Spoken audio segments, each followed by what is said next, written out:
It was a sweltering August morning in 1962 when 19-year-old Jimmy Cliff stood at the Kingston Harbor, clutching a one-way ticket to London that had cost him every penny he'd saved from washing dishes and cleaning floors at local restaurants.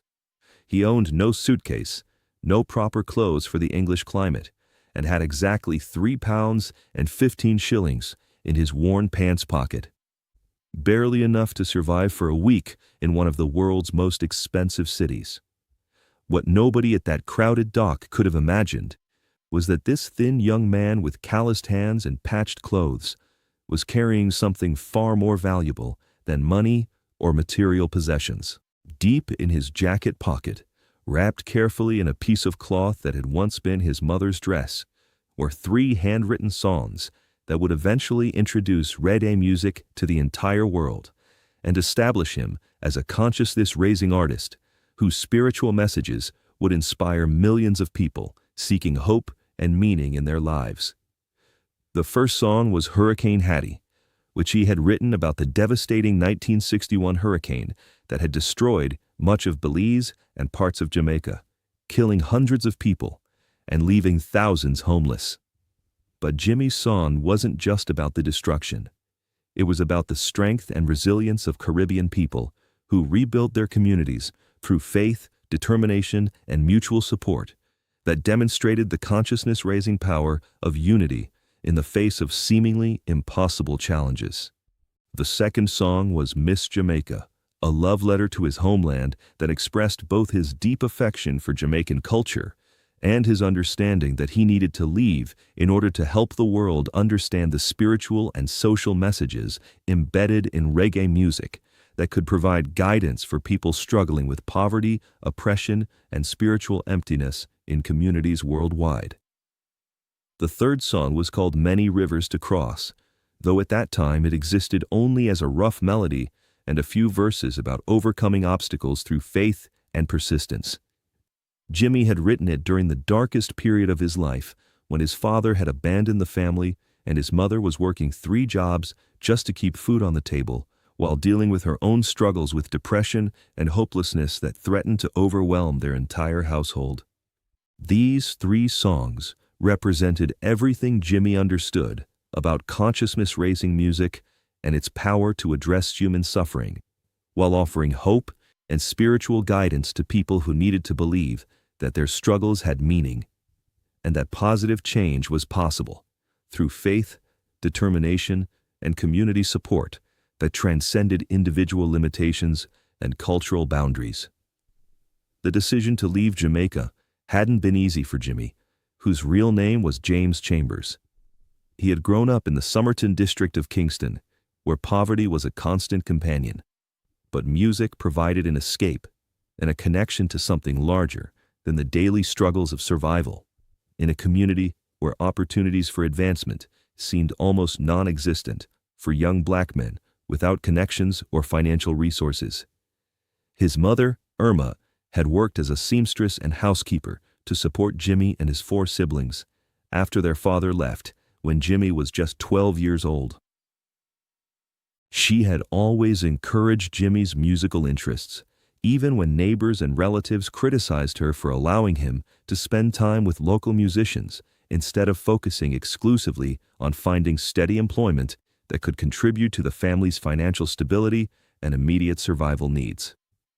"Music is in your soul, Jimmy," she had told him repeatedly during those difficult years when the family struggled to pay rent and buy food. "Don't let anyone convince you that following your spiritual calling is less important than making money. The world needs consciousness-raising artists who can help people understand that there's hope even in the darkest times, and that faith and determination can overcome any obstacle." Jimmy had started performing in local clubs and talent shows when he was 15,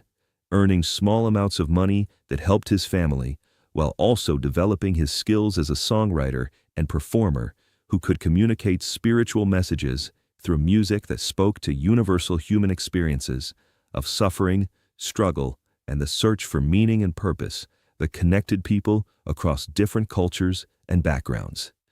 By the time he was 18, Jimmy had built a small but dedicated following in Kingston's music scene,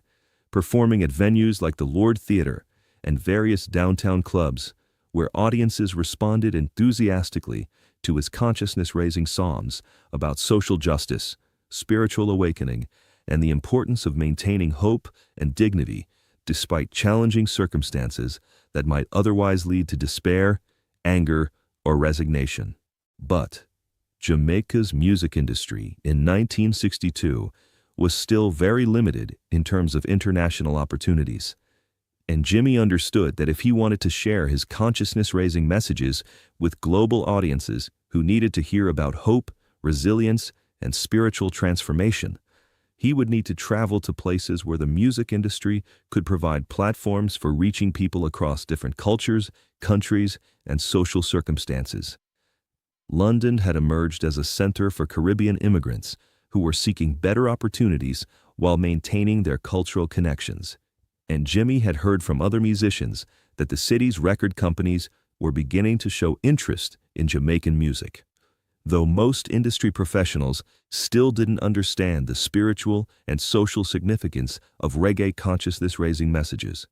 that addressed universal human needs for meaning and purpose. The money for his ticket had come from a combination of his savings and a loan from his mother, who had sold her few pieces of jewelry and borrowed against her wages to help Jimmy pursue his musical dreams, despite the enormous financial risk for a family that was already struggling with poverty and uncertainty about their future economic stability and survival prospects. "I know you'll make us proud," Irma had whispered as she hugged Jimmy goodbye at their small house, tears streaming down her face as she realized she might not see her son for years, if ever again, and that his success or failure would determine whether her sacrifice had been worthwhile.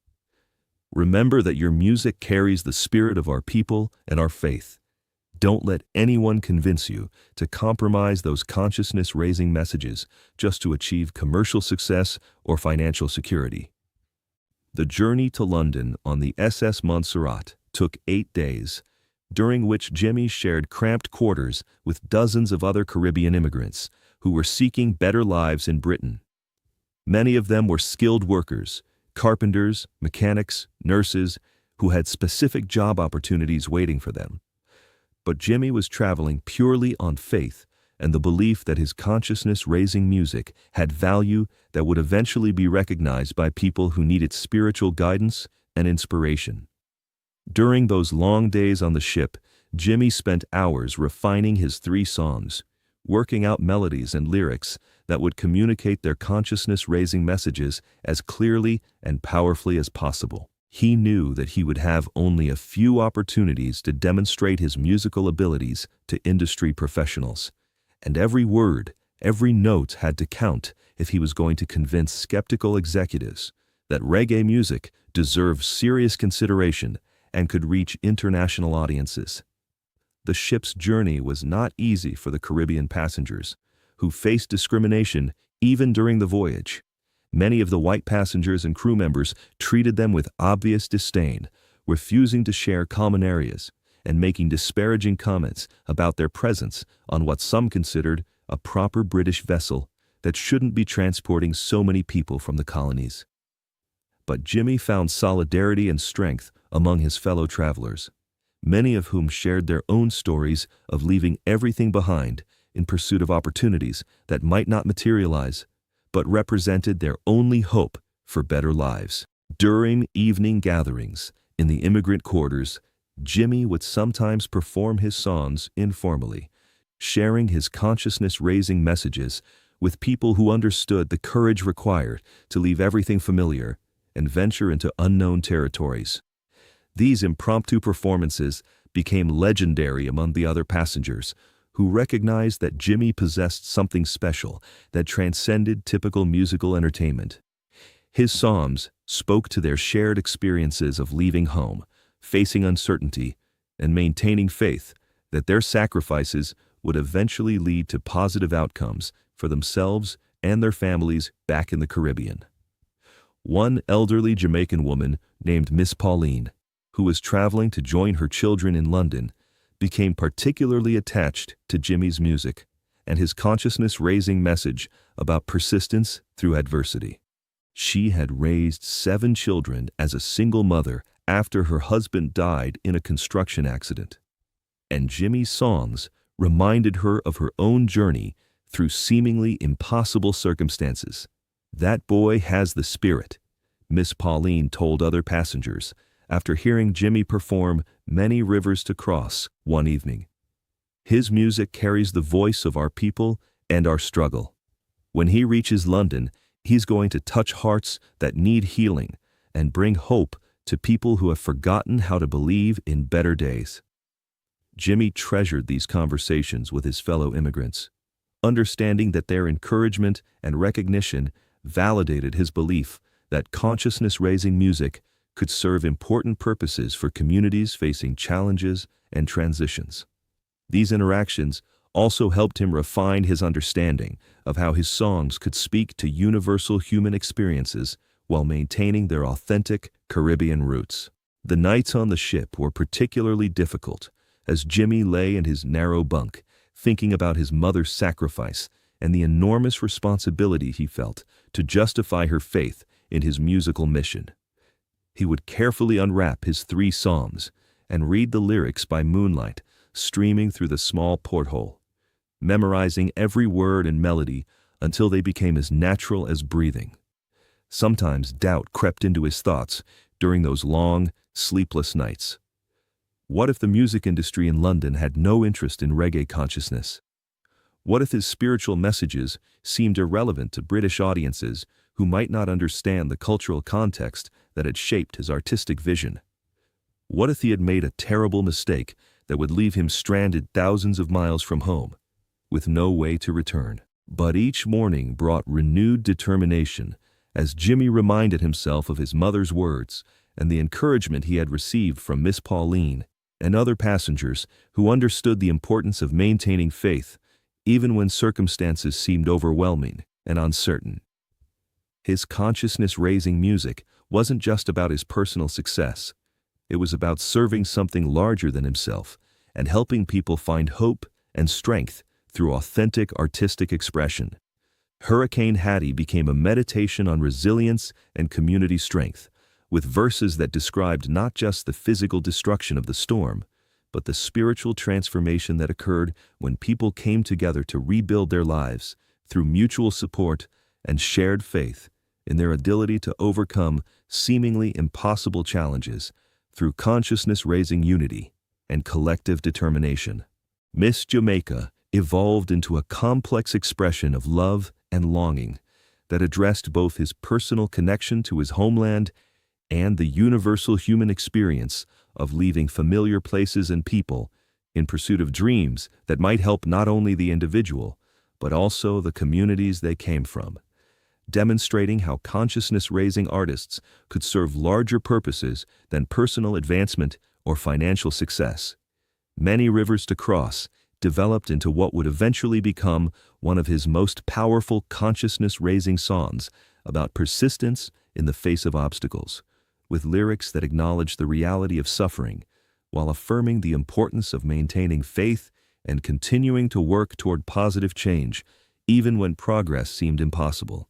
or when circumstances appeared completely hopeless and overwhelming. When the ship finally docked in London,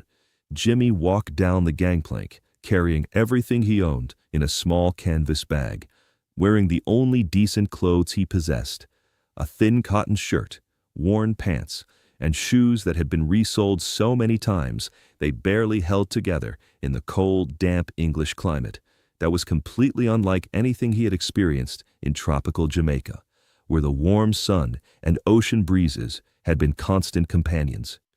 His first weeks in London were a harsh introduction to the reality of immigrant life in a city where Caribbean people faced both official discrimination and unofficial prejudice that made finding housing and employment extremely difficult, especially for someone with no connections, no references, and no understanding of how British institutions operated or what opportunities might be available for consciousness-raising artists. Jimmy slept in youth hostels when he could afford them, and in parks or doorways when he couldn't, always protecting the precious songs in his pocket while searching for opportunities to perform or meet people who might help him connect with the music industry that seemed as foreign and inaccessible as everything else about English society that operated according to rules and expectations he didn't understand. He found temporary work washing dishes in restaurants and cleaning offices at night,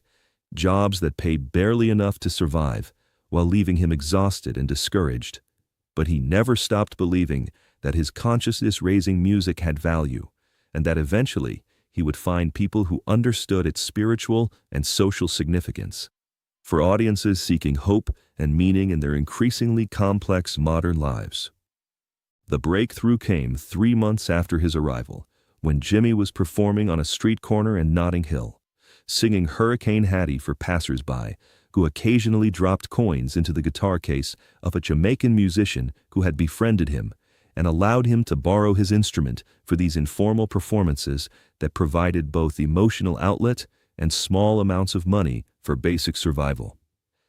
Chris Blackwell, a young record executive whose mother was Jamaican and who had grown up around Caribbean music, happened to be walking through the area when he heard Jimmy's powerful voice carrying the consciousness-raising message of resilience and spiritual strength that characterized authentic reggae music rather than the commercial versions that were beginning to appear in British music stores without understanding their cultural significance.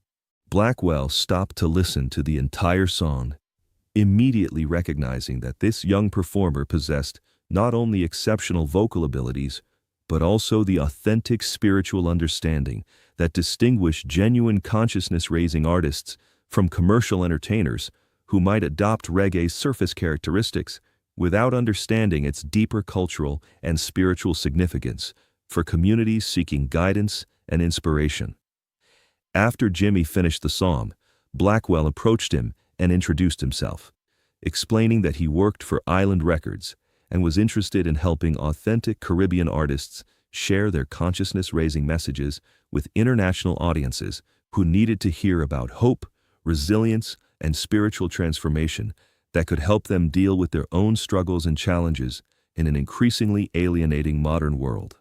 Jimmy was initially skeptical, having been disappointed by several previous encounters with people who claimed to be music industry professionals, but who either lacked real connections or wanted to exploit Caribbean artists without providing fair compensation or creative control over their consciousness-raising messages that were the foundation of their artistic integrity and spiritual mission. But Blackwell was different. He understood reggae music as a spiritual and cultural tradition rather than simply a commercial opportunity, and he was genuinely committed to helping consciousness-raising artists maintain their authentic messages while reaching global audiences who needed inspiration and guidance to deal with their personal and social challenges. Within a week, Jimmy was in a professional recording studio laying down the tracks that would become his first international releases. Hurricane Hattie became a minor hit in Britain and Jamaica, introducing European audiences to authentic reggae consciousness, while establishing Jimmy as an artist whose spiritual messages could transcend cultural boundaries and speak to universal human experiences of suffering, hope, and transformation. Miss Jamaica followed 6 months later, becoming his first major international success and opening doors throughout the music industry for Jimmy and other consciousness-raising reggae artists who had been waiting for opportunities to share their spiritual and social messages with global audiences who were hungry for authentic artistic expression that addressed real human needs. But it was many rivers to cross that truly established Jimmy as a consciousness-raising legend. The song's message about persistence through adversity resonated with people from every background and culture, becoming an anthem for anyone facing seemingly impossible challenges while maintaining faith in their ability to overcome obstacles through spiritual strength, determination, and community support. The 3 songs that Jimmy had carried in his pocket during those desperate early months in London became the foundation for a career that would span decades and influence countless other consciousness-raising artists who understood that music could serve purposes far beyond entertainment providing spiritual guidance and social inspiration for communities worldwide that needed hope and meaning in their lives. Years later, when Jimmy had achieved international recognition and could afford any luxury he desired, he still carried copies of those original handwritten songs in his pocket, wrapped in the same piece of cloth from his mother's dress that had protected them during his journey from Jamaica to London and through all the struggles and triumphs that followed his breakthrough into international consciousness-raising music. The cloth had faded and worn thin over the years, but it remained a powerful reminder of his mother's faith in his consciousness-raising mission, and her belief that music could help people understand their own spiritual potential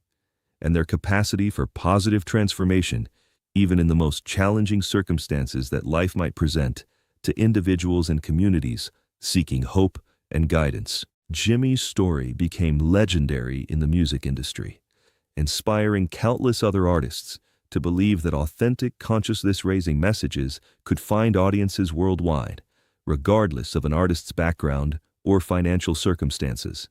and that spiritual purpose could sustain creative work through difficulties that might otherwise seem overwhelming or insurmountable for emerging artists without resources or connections. The £3.15 that Jimmy had carried to London were quickly spent on food and shelter during those first desperate weeks. But the 3 psalms wrapped in his mother's cloth proved more valuable than any amount of money,